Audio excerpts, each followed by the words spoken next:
احباب گرامی، لفظ اللہ یہ اللہ تعالیٰ کا ذاتی اسم ہے، اسم ذاتی ہے۔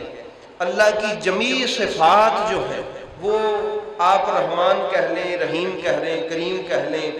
جتنے بھی اللہ کے صفاتی نام ہیں، ایک ایک صفت ذکر کرتے جائیں گے تو اللہ کا ایک صفاتی نام جو ہے اس کو آپ پکاریں گے۔ لیکن جب آپ اللہم کہتے ہیں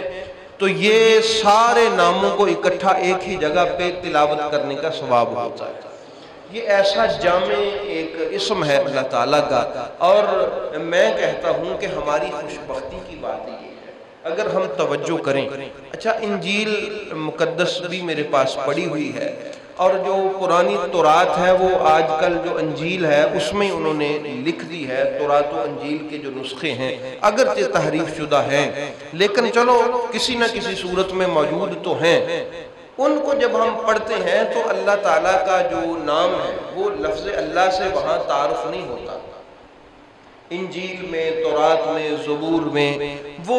جو ان کی عبرانی زبان تھی یا اور ان کی جو زبانیں تھیں ان زبانوں میں ان کی ساری بات تھی، اور اللہ تعالیٰ کا تعارف بھی ان کی اپنی بولی میں تھا۔ تو یہ جو ہم لفظ اللہ سے متعارف ہوئے ہیں، کیا یہ قرآن کے نازل ہونے کے بعد ہمیں جب عربی علاقوں میں یہ اللہ تعالیٰ کا تعارف ہوا ہے، یا قرآن کے نازل ہونے سے پہلے بھی ہمیں لفظ اللہ کا کوئی تعارف ہے؟ تو احباب گرامی، آئیے میں آپ کو مثال دیتا ہوں۔ لفظ اللہ کا تعارف میرے نبی پاک کے آباء و اجداد نے قرآن کے نازل ہونے سے پہلے عرب میں کروایا تھا۔ حالانکہ اس لفظ سے لوگ اللہ تعالیٰ کو نہیں جانتے۔ میں نے عرض کیا پہلے انبیاء کی جو کتب ہیں اس میں جو اللہ تعالیٰ کی معرفت ہے، جو اس کی تعلیمات ہیں، جو تبلیغ ہے، وہ اس لفظ سے نہیں ہے، لفظ اللہ سے نہیں کروائی گئی۔ لیکن میں قربان جاؤں اپنے محبوب کریم صلی اللہ علیہ وآلہ وسلم کے آباء و اجداد پر، انہوں نے ہمیں اس عرب میں تعارف کروایا اللہ کا۔ آپ وہ واقعہ علم تارا کیف فعل ربک باصحاب الفیل والا واقعہ آپ نے سنا ہوا ہے کہ وہ جو ہاتھی لے کے ابرہہ آیا تھا خانہ کعبہ کو گرانے کے لیے، تو حضرت عبد المطلب کے الفاظ کیا ہیں میں آپ کی سماعتوں کے حوالہ کرنا چاہوں گا۔ حضور پیر کرم شاہ صاحب رحمۃ اللہ تعالیٰ علیہ نے تفسیر ضیاء القرآن میں من و ان وہ نقل کیے، میں آپ کے لیے لکھ کے لایا ہوں۔ وہ فرماتے ہیں کہ اللہم ان المرء یمنع رحلہ فامنع رحالک، یا اللہ، اللہم، اے میرے اللہ۔ کیسے خوبصورت عقیدہ ہے۔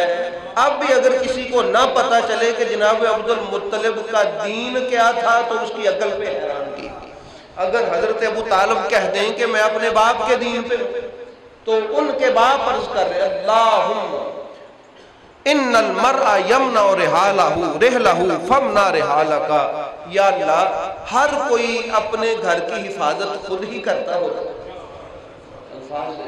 کہ یا اللہ، ہر کوئی اپنے گھر کی حفاظت خود ہی کرتا ہوتا ہے، تو یہ تیرا گھر ہے، تو بھی اپنے گھر کی خود حفاظت۔ یہ الفاظ سے ان کے، اور کہا کہ لا یغلبن صلیبہم ومحالہم ابدا محالک، اگر کل کو ان کی صلیب، وہ عیسائی تھا، وہ کہتے ہیں ہمارا یہ کام صلیب کی برکت سے ہوا، یہ کام صلیب کی برکت سے ہوا، یہ کام صلیب کی برکت سے ہوا۔ یہ تھا ان کا، عیسائیوں کا آج بھی عقیدہ۔ آپ دیکھتے ہیں کہ انہوں نے صلیب کا نشان لگایا ہوتا ہے، تو وہ کہتے ہیں ہمارے سارے کام اس صلیب کی برکت سے ہی ہوتے ہیں۔ تو حضرت عبد المطلب رضی اللہ تعالیٰ عنہ آپ اللہ کی بارگاہ میں عرض کرتے ہیں کہ کل اگر ان کی طاقت اور ان کی صلیب غالب آ گئی تو پھر کیا ہوگا؟ یہ کہیں گے کہ ہم نے اللہ اس عبد المطلب کا جو خدا ہے اس کی طاقت کو مغلوب کر دیا ہے، اور ہماری صلیب کی طاقت جو ہے وہ غالب آ گئی ہے۔ یا اللہ، ان کی تو خود اپنے گھر کی حفاظت فرما۔ ان کنت تارکہم وقبلتنا فامر ما بدلک، کہ یا اللہ پاک ایسا ہے کہ اگر تو ہمارے اس قبلہ کو، توجہ طلب الفاظ ہے، ہمارے اس قبلہ کو، یعنی قبلہ وہ ہوتا ہے جس کی طرف منہ کر کے بندہ خدا کی عبادت کرتا ہے۔ حضرت عبد المطلب عرض کرتے ہیں کہ یا اللہ تو ہمیں اور ہمارے اس قبلہ کو اگر ہماری حالت پہ ہی چھوڑ دے، یعنی اس کو ہمارے اوپر غالب کر دے اور وہ ہمیں مار دے یا تیرے گھر کو گرا دے، تو ہم تو پھر بھی تیری رضا پہ راضی ہیں، جیسے تیری مرضی تو ایسا ہی کر۔ تو اس لیے احباب گرامی، یا رب لا ارجو لہم سواک، یا اللہ میری ساری زندگی گزر گئی، تیرے علاوہ میں نے کبھی کسی سے امید نہیں لگائی۔ دیکھیں وہ بتوں کی پوجا کا دور تھا، جب لوگ بتوں کی پوجا کرتے تھے۔ میرے محبوب کے دادا جان، میرے محبوب کے آباء و اجداد، رسول پاک کے والدین اور ان کے بڑے کس لجاجت کے ساتھ اپنے خدا کی بارگاہ میں التجا کر رہے ہیں کہ جب اللہ رب العزت کا ابھی تعارف نہیں تھا وہاں پر اس علاقے میں، لیکن اس وقت حضرت عبد المطلب کی صورت میں، جناب ہاشم کی صورت میں، عبد المناف کی صورت میں، جناب قصی کی صورت میں، یہ جناب کلاب کی صورت میں جتنے بھی میرے محبوب کے آباء و اجداد تھے، وہ اپنے اپنے دور میں اپنے اپنے الفاظ میں اللہ کا تعارف لوگوں کو کرواتے تھے، کیونکہ ان کے پاس میرے محبوب کے نور کی امانت موجود ہے۔ اس لیے عرض کرتے ہیں کہ یا اللہ میں نے تیرے علاوہ، لوگ بتوں سے امیدیں وابستہ رکھتے ہیں، لوگوں سے امیدیں وابستہ رکھتے ہیں، دوسرے انسانوں سے امیدیں وابستہ رکھتے ہیں، مگر مالک تیرے محبوب کا دادا تجھ سے امید وابستہ رکھتا ہے۔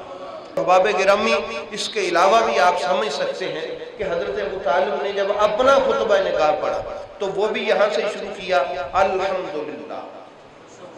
جب نبی پاک سرکار کا خطبہ نکاح پڑھا وہ بھی الحمدللہ، کہ جب اللہ کے نام سے ابھی وحی نہیں آئی تھی، ابھی قرآن کا نزول نہیں ہوا تھا، تو یہ میرے محبوب کے کبھی دادا جان اللہ کا نام لیتے ہیں، کبھی چاچا جان لیتے ہیں، کبھی ان کے دادا جان بیٹے کا نام ہی عبداللہ رکھ کے تعارف کرواتے ہیں۔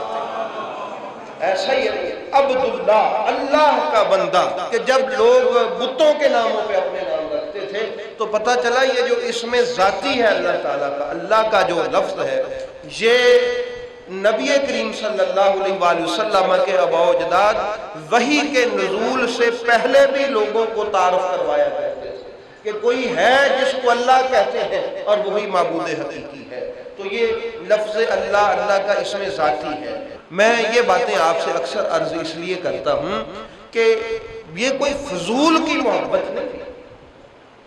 اہل بیت اطہار سے کہ جی یہ ذکر ہر ویلے ان کا ذکر یہ ہے، یہ کوئی فضول کی محبت نہیں ہے۔ ہم کہتے ہیں ہم تو نسل در نسل، نسل در نسل، نسل در نسل ان کے احسانات کے تلے دبے ہوئے ہیں کہ میرے محبوب کے آنے کے بعد تو ان کے احسانات ہیں، لیکن محبوب کے آنے سے پہلے بھی وہ اللہ کی ذات کا تعارف کرواتے رہے۔ یہ بھی اس عرب کے علاقے پر اور وہاں کی اطلاعات کے یہاں آنے تک یہ بھی نسل در نسل میرے محبوب کے آباء و اجداد کے احسانات ہیں۔